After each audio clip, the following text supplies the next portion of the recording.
December 7th, 1941, one of the darkest days in American history. The United States of America was suddenly and deliberately attacked. The day that FDR said would live in infamy not only drew the United States into the Second World War, it forever changed our military structure. The Japanese attack on Pearl Harbor took out all 8 of our battleships. Luckily, the Navy's 3 aircraft carriers were out on maneuvers at the time of the attack. By December 8th, they became the center of the Pacific Fleet's strategic plan. The United States quickly declared war on Japan, and just like that, the age of the aircraft carrier had begun.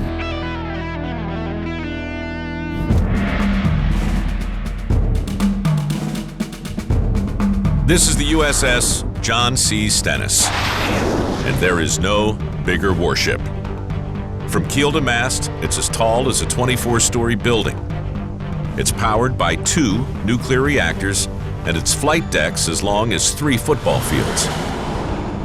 Since it can accommodate up to 70 tactical aircraft, it's been one of the most important airports in the Persian Gulf over the past several years.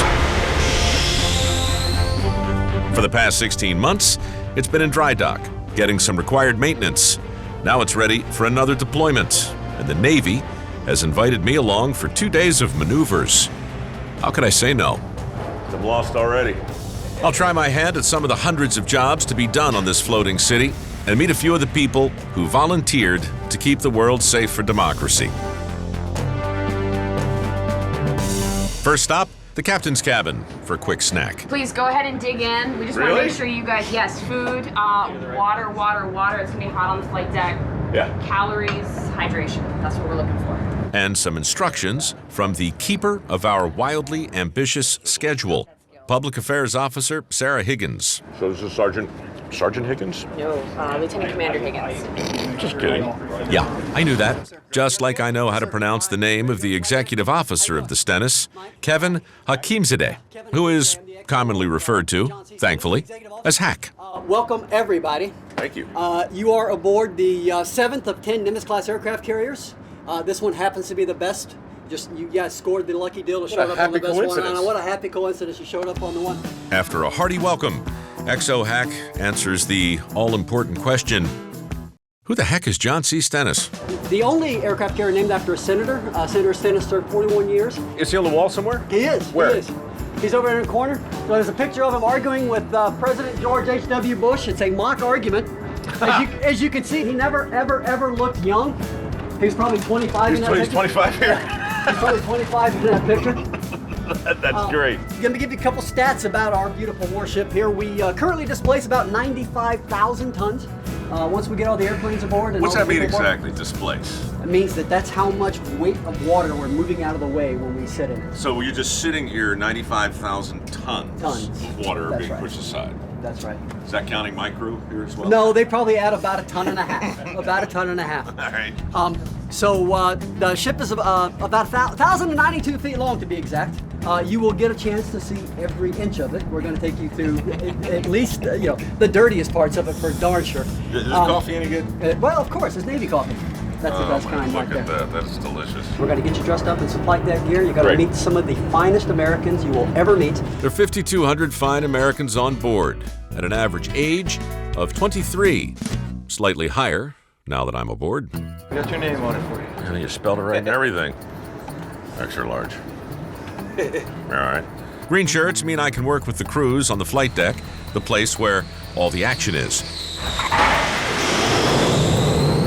The flight deck is overseen by a place called Primary Flight Control, or PriFly for short. Hey, how's it going? Here, I'm presented with a whole stack of shirts, Well, look at this. It's like the rainbow. which I assume I'll be invited to wear during the various jobs in store for me during the course of what's shaping up to be a very long day. Well, it's like Garanimals for grown-ups, man. There's a lot of colors going on. The green is worn by sailors who maintain the landing and launch gear. The yellows are the flight directors who supervise the takeoffs. Red means emergency and ordnance personnel. White indicates medical and safety. Purple means fuel. Blues mostly move stuff around. And brown is for plane captains. Okay, time to meet the boss. Or the bosses. I'm the mini boss. You're the mini boss? Is he the maxi boss? He's the air boss. Yeah, just boss. Just boss? Air boss? Aboard the Stennis, there's a boss for pretty much everything. There's the fit boss, who keeps everybody ship-shape. Then there's a civilian contractor called the fun boss. He arranges events and contests on the ship. Then there's this guy, the gun boss. You're in charge of all the munitions on the boat? Yes. All the magazines down below, all the bombs, missiles, bullets. This just sounds like a fascinating job, man. It is. You love it? I do. Been doing it for 28 years. Because the expression of joy on your face right now could send a mixed message. I'm a hard read. You are a hard read. We're not going to play poker. Were you in the Gulf? Yeah, all my deployments have been to the Gulf. Yeah. Some wintertime, not so bad. Some summertime, just pure. I talked to friends over there who say, people don't believe it, but they're 135, 140 degrees. You know, you got the sun baking the deck. Yeah. And you got that radiating off. You got all the jet exhaust, which is just hot as anything. Right. And the water might be doing this. It might be. It's usually pretty smooth out there. Yeah. All these bosses are bossing the sailors. Many of them are out here on the flight deck, 12 hours a day, 7 days a week. Folks like my new friends in yellow. Their parents call them Matt, Andy, and James. I think their call signs are a bit more memorable. Slaughter's the Andy. Andy's last name is Slaughter? His Slaughter's his call sign. How'd you get that? I happen to look like the G.I. Joe cartoon Sergeant Slaughter from the 80s. You kind of do. I kind of do. What's your call sign? Bear? Bear? Yeah. I think it's because I'm cuddly and warm. Natural. Always nice. So Big Bear and Slaughter, what do you call, what's the other guy, James? Thud. Thud? Yep. Come here, Thud. I need to understand why you're Thud-like. Is there a story? Unfortunately there is. Thud is the sound my head makes when it hits the ground. Just a little head trauma here and there. Sarah, do you have a term of endearment? A call sign? Yes. I do. What is it? DQ. DQ. DQ. Don't quit. Drama queen? Drama queen. Yeah, you got it. No, that's awesome. Well done. Now that I've got everyone's call sign, it's time to head for international waters. So right now, though, we are just leaving port. Just leaving out of San Diego. So this is NAS North Island. Right. So there's some aircraft stationed here, and then there's others stationed at Lemoore. See, that's the runway I'm used to looking at. Yeah. That looks familiar. Yeah. That one's a little bit bigger than this one. It's both bigger than I thought, but not big enough. It's funny, it looks massive when we're standing right here. Yeah. Once we start landing all these airplanes and it turns into a working airport, Yeah. it feels super tiny. Yeah. How close can we get to the edge before people get nervous? Oh, I trust you. Oh, there's a net. Yeah, exactly. So yeah, there's nets all the way around, Right. For the most part. How high off the water are we? I want to say 90-ish feet. It'll sting. That would leave a mark for sure. Yeah, yes, sir. All right there, gents and ladies. Up there on the bow, on the waist, we're going to be recovering helo shortly. So anyway, that's the situation. The helicopters are going to be landing. You can just take your time, Doug. You get that shot comfortable. You know what? I can't work with you anymore. Helicopters are coming.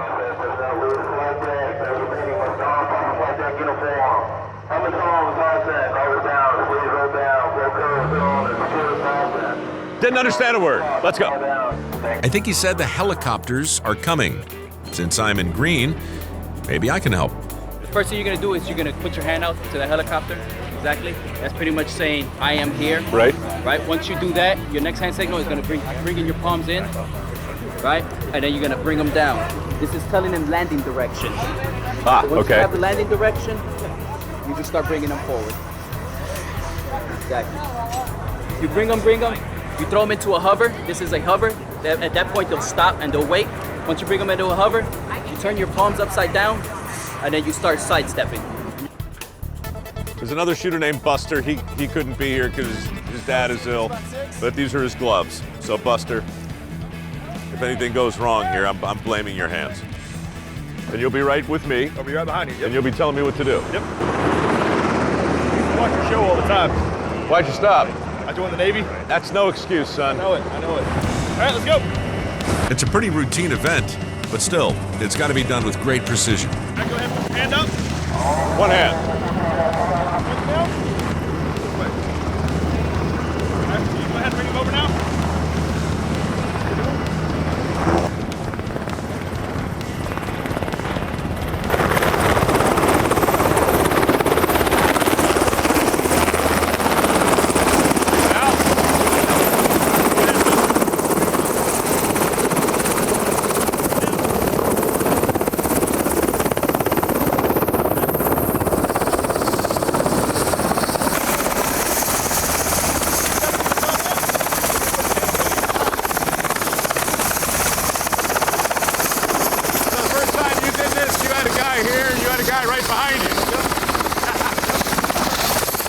Helicopters hover in nice and slow and float down like a feather.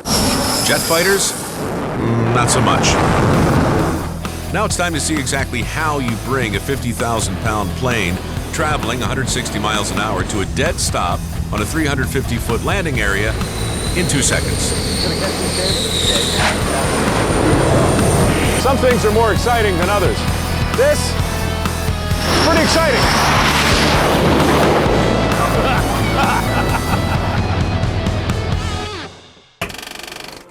In 1941, the Japanese used 6 aircraft carriers to attack Pearl Harbor.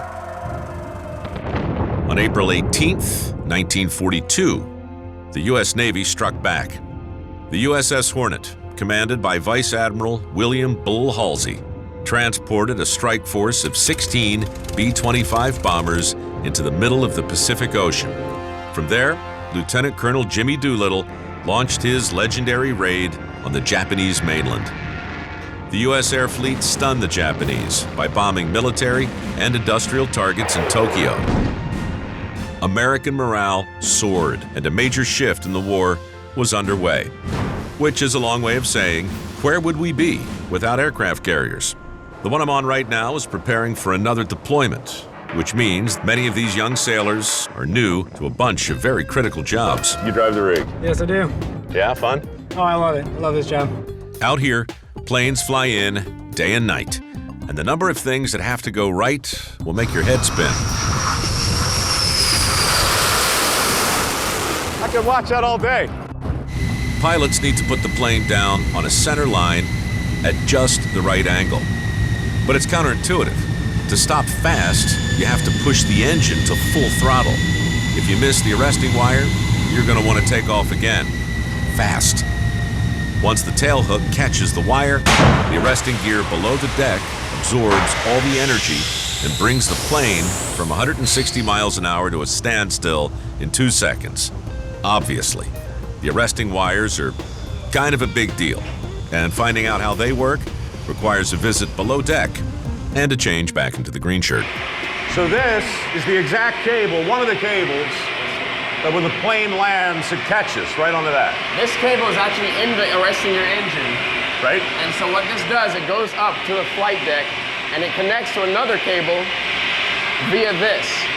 That we're Got pouring it, the today. connector, right. Yes, and then we build a little hot top, is what we call it. It's like a little sleeve for it. Yeah.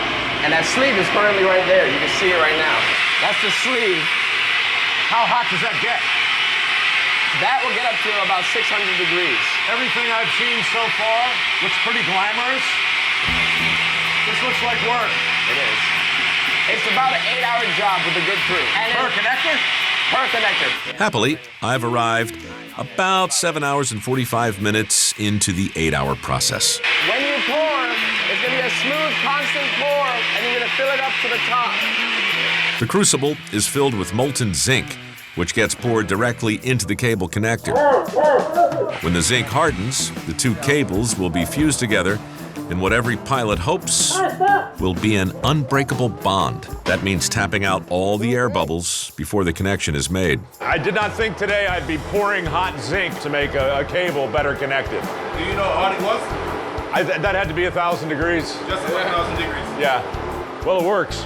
Yeah. Thanks, fellas. Okay, so that was that. That was great. Thanks. Back up on the deck, you can see the finished product in action. We've known to make sure we're clear until the aircraft's in the wires. But the cables don't work by magic. Somebody's got to wrangle them. And you want to push off right before the terminal. Yep. Comes within like 5 feet. Got it. The job is pretty simple. You watch the plane land. You go wrangle that cable. And now we clear out. And then you get the heck out of the way. I didn't break anything. Then you watch a plane land. Wrangle that cable. And get the heck out of the way. That's pretty close. Oh, yeah. After that, you watch a plane land. You wrangle the cable. And then you get the heck out of the way. And repeat for the rest of your 12-hour shift. It's kind of cool. The emerald hues of the flight deck give way to the golden glow of the hangar deck, which just may be the world's most expensive parking garage. Okay. It's a very loud place where hundreds of millions of taxpayer dollars are tucked in for the night. You're going to be in charge of me?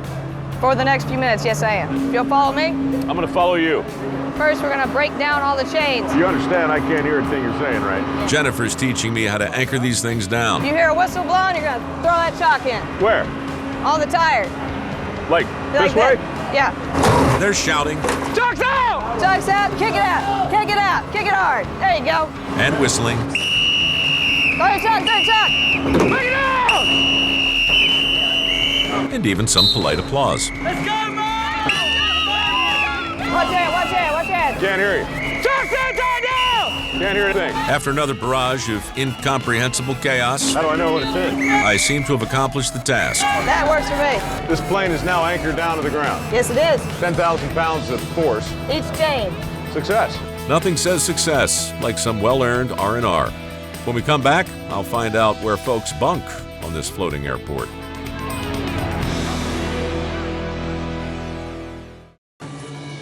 It's been a long day on the Stennis, with many wardrobe changes. Tomorrow's itinerary is no less hectic. So now we're in search of some bunks. What we're gonna have you do is go into this pew-way down here. Your names are on the doors, okay? Mr. Micro. Mr. Micro. Have a wonderful night. Going in. So these are the quarters. My quarters. Some treats. Bathrobe. There's really nothing left to do but crawl into my bunk. Very civilized. And be slowly rocked to sleep by the gentle swells of the Pacific and the soothing sounds of the active runway a few feet over my head.